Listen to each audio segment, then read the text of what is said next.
Hi, I'm doctor B V Pattabhiram. మనం soft skills గురించి మాట్లాడుకుంటున్నాం. అసలు యాటిట్యూడ్ అంటే ఏంటి? ఒక మనిషి ఉన్న స్థితి నుండి ఇంకా ఉన్నతమైన స్థితికి వెళ్ళాలి అంటే ఏం చేయాలో మనం మాట్లాడుకుందాం.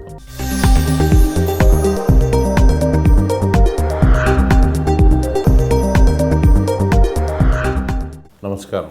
కాలం మారుతుంది, మన కళ్ళ ముందే ఎన్నో అద్భుతాలు జరుగుతున్నాయి. ఇలాంటి సమయంలో నేను ఇంకా పాత పద్ధతిలోనే ఉంటాను, కొత్త అలవాట్లు నేను నేర్చుకోను, నేను బాగానే ఉన్నాను కదా అని అనుకుంటూ మనం కాలయాపన చేస్తే మన వెనక వాళ్ళు మనల్ని తోసుకుపోతారు. కాలానికి తగ్గట్టుగా నేను మారాలి, అన్ని విషయాల్లోనూ నేను మారుతూనే ఉండాలి. ఇప్పుడు ప్రస్తుతం కేంద్ర ప్రభుత్వం కానీ రాష్ట్ర ప్రభుత్వాలు కానీ ఆ మాటకు వస్తే ప్రపంచంలోని ప్రతి కంపెనీలోనూ నైపుణ్యాల గురించే ప్రస్తావిస్తున్నారు.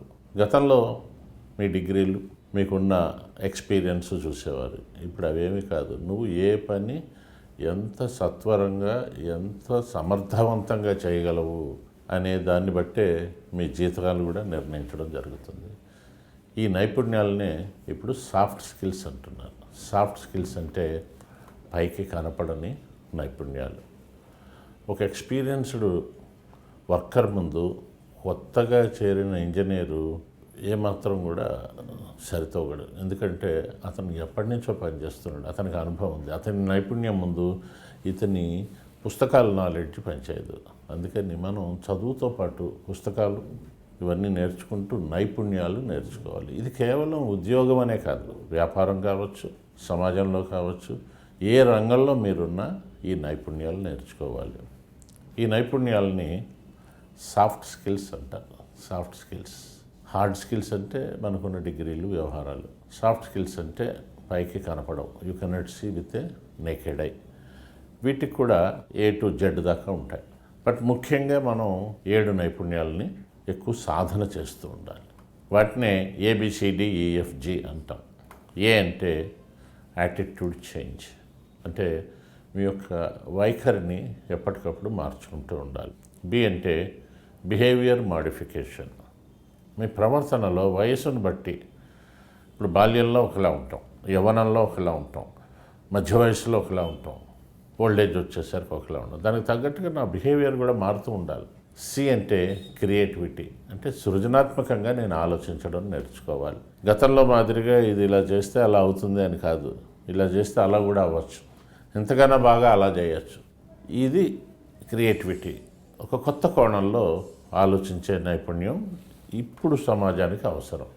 డి అంటే డిసిప్లిన్. డిసిప్లిన్ అంటే క్రమశిక్షణ. క్రమశిక్షణ అంటే ఏదో ఉదయమే లేచి మన పనులు మనం చేసుకుంటూ మన పని మనం జాగ్రత్త, ఇది కాదు. అవన్నీ మామూలే. అకాడమిక్ డిసిప్లిన్ కావాలి. ఎప్పటికప్పుడు నేను నాలెడ్జ్ని అప్డేట్ చేసుకోవాలనే తపన నాలో ఉండాలి. స్పిరిచువల్ డిసిప్లిన్, సమాజానికి మీరు ఏం చేయగలరు. ఈ అంటే ఎఫెక్టివ్ కమ్యూనికేషన్. ఇది చాలా powerful weapon of 21st century. Communications అంటే మీరు ఎదుటివారితో ఎలా మాట్లాడాలి, మీరు అనుకున్నది ఎదుటివారికి అర్థమయ్యేలా ఎలా చెప్పాలి, లేదా ఎదుటివారు చెప్పేది మీరు ఎలా అర్థం చేసుకోవాలి. ఎఫ్ అంటే ఫోకస్. ఫోకస్ అంటే మీ మనసుని మీరు చేస్తున్న పని పట్ల కేంద్రీకరించాలి. దీన్నే మనం కాన్సన్ట్రేషన్ అని కూడా అంటాం, కాన్సన్ట్రేట్ చేయడం. జీ అంటే గోల్ సెట్టింగ్. గోల్ సెట్టింగ్ అంటే లక్ష్యాన్ని నిర్దేశించుకోవడం, ఆ లక్ష్యం వైపు మనం వెళ్తూ దానికి సందర్భానుసారంగా, సమయానుకూలంగా మనం మార్పులు చేర్పులు చేసుకుంటూ అవసరమైతే గోల్ని ఎక్స్టెండ్ చేసుకుంటూ ఉండాలి. 2 రోజుల్లో డిగ్రీ వస్తే చాలు అనేవారు, అంతకుముందు చదువు వస్తే చాలు అనేవారు. ఇప్పుడు పీజీ ఉండాలంటున్నారు.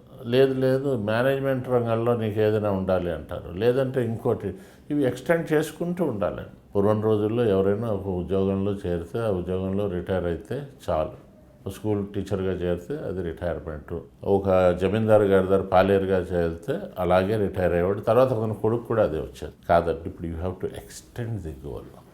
సో గోల్ సెట్టింగ్ అంటారు. గోల్ సెట్టింగ్ అంటే మీ గోల్ అనేది స్పెసిఫిక్గా ఉండాలి అండ్ టైంని బట్టి మార్చుకుంటూ ఉండాలి. వీటిని ABCDEFG అంటారు. సప్తగుణాలు అంటారు. సప్తగుణాలు అంటే 7 నైపుణ్యాలు. ABCDEFG. ఏ అంటే యాటిట్యూడ్ అని చెప్పుకున్నాం కదా. యాటిట్యూడ్ అంటే నేను చూసే విధానం. ఫలానా ఉద్యోగం అంటే చాలా కష్టమైంది అని ఒకరికి అనిపించవచ్చు, ఇంకొకరు అది చాలా సులువైంది, అది వస్తే నా అదృష్టం అంటారు. IASకి వెళ్ళాలి అంటే అది మామూలు విషయం కాదు, చాలాసార్లు ఫెయిల్ అవుతారు అని ఒక ఫెయిల్ అయిన వ్యక్తి లేదా ఫెయిల్ అయిన వాళ్ళతోటి రెగ్యులర్గా టచ్లో ఉన్న మనిషి అనొచ్చు. మా చిన్నప్పుడు అనేవారండి, CA అండ్ IAS వెళ్ళొద్దు, ఎందుకంటే మీరు ఫెయిల్ అవుతారు అని. మాకు తెలియకుండానండి అసలు ఎవరు CA వైపు చూడలేదు. IAS, ఒకవేళ IASకి ఎవరైనా వెళ్తానన్నా చుట్టాలు ఎవరైనా ఏం చేస్తున్నామంటే సిగ్గుపడ్డాం. ఏం చేస్తున్నామంటే IAS అంటే ఏదైనా అంటారేమో అని, ఏదో కాంపిటేటివ్ ఎగ్జామ్స్కి వెళ్తున్నామండి, బ్యాంక్ ఎగ్జామ్స్కి వెళ్తున్నామండి ఇట్లా చెప్పి తప్పించుకునేవాళ్ళం. ఆ టైంలో ఏంటంటే మాకు ఇంకా ఒకటే పెట్టుకున్నది, ఏదో ఒక ఉద్యోగం వస్తే చాలు, బ్యాంకులో ఉద్యోగం వస్తే చాలు. మాకు తెలియకుండా we have restricted hour goals, ఇది చాలు మనకి. అట్లాగే బిహేవియర్ అంటే ఇప్పుడు మనం వయసు పెరుగుతున్న కొద్దీ మన చుట్టూ ఉన్న సమాజాన్ని చూసి సమాజంలో మార్పుల్ని కూడా నా జీవితంలో నేను ఇంప్లిమెంట్ చేయాలి. చిన్నప్పుడు మనలో ఒక చైల్డ్ ఉంటాడు, కొంచెం పెద్ద అయ్యాక అడల్ట్ వస్తాడు. అడల్ట్ అయ్యాక నేను చైల్డ్లా మాట్లాడకూడదు, చైల్డ్లాగా ఆలోచించకూడదు, చైల్డ్లాగా ప్రవర్తించకూడదు. ఈ చైల్డ్ పెద్దవాడయ్యాక పేరెంట్ అవుతాడు, ఆ పేరెంటు చైల్డ్లాగా ఉండకూడదు.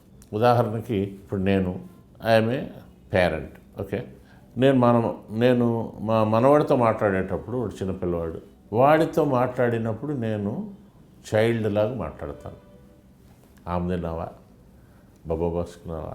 కానీ మా ఆఫీస్లో మా కొలీగ్స్ తోటి ఆమె తిన్నావా, బాబా బసుకున్నావా అంటే ఏదో తేడా ఉంది ఇంట్లో అనుకుంటారు.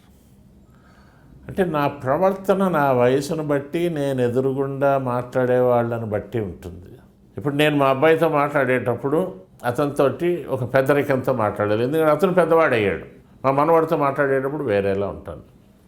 అయితే దీన్ని ఏమంటారంటే సైకాలజీలో ఏదో చాలా గొప్ప సబ్జెక్ట్ అండి. దీన్ని ట్రాన్సాక్షనల్ అనాలిసిస్ అంటారు. ట్రాన్సాక్షన్స్ అంటే ఇచ్చిపుచ్చుకోవడం. ఈ ఇచ్చిపుచ్చుకోవడం కరెక్ట్గా ఉన్న రోజునే ప్రశాంతంగా ఉంటుంది జీవితం.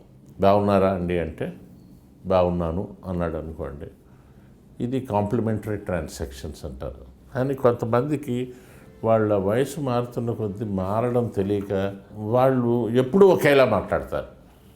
బాగున్నారా అంటే బాగుండక ఏం చేస్తాం, ఉన్నాం కదా, మీకు కనబడట్లేదా, మీకు ఇల్లు కట్టుకున్నారని. మేము ఎందుకు కట్టుకుంటాం సార్, మేము చెట్ల కింద ఉంటాం, మీరైతే పెద్ద పెద్ద ఇళ్లలో ఉంటారు.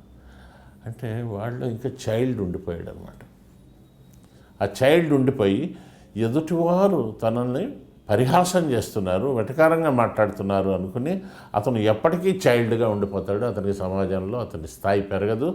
అతను పెద్దవాడైనా చివరికి తల నెరిసిపోయినా కూడా వీటితో మాట్లాడేది ఏంట్లే, మనకి టైం వేస్ట్ అని అనుకుంటారు. సో కాబట్టి మనం మారుతూ ఉండాలి, అవసరాన్ని బట్టి మారుతూ ఉండాలి, వయసును బట్టి మారుతూ ఉండాలి, కమ్యూనికేషన్స్ మనం పెంచుకుంటూ ఉండాలి. ఇటువంటివి నేను మీకు వారం వారం అందించబోతున్నాను. తప్పకుండా నా ఛానల్కి సబ్స్క్రైబ్ చేయండి. ఈ కార్యక్రమం చూసిన తర్వాత మీకు ఏవైనా డౌట్స్ ఉన్నా, కామెంట్స్ ఉన్నా, సలహాలు ఉన్నా, సందేహాలు ఉన్నా మీరు తప్పనిసరిగా కామెంట్ బాక్స్లో మీ అభిప్రాయాన్ని పెడితే నేను తప్పకుండా మీకు వాటికి సమాధానం ఇవ్వగలుగుతాను. నమస్కారం, మీ పట్టాభిరామ్.